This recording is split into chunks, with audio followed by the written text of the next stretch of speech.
శివుడు గంగ తలపై ఎందుకు? గంగ ఆకాశం నుండి భూమికి ఎలా వచ్చింది?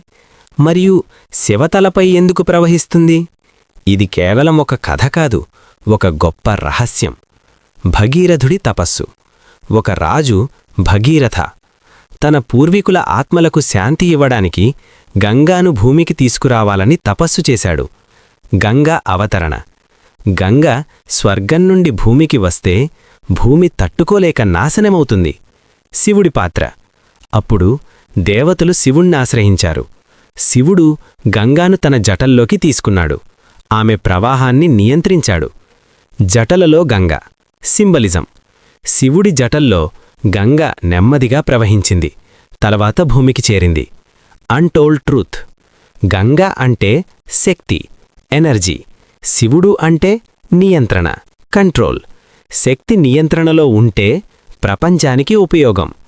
గంగ మన భావోద్వేగాలు. శివుడు మన మైండ్. మన భావాలను నియంత్రిస్తే జీవితం సరిగ్గా ఉంటుంది. శక్తి ఉండడం కాదు, దాన్ని నియంత్రించడం ముఖ్యమైనది.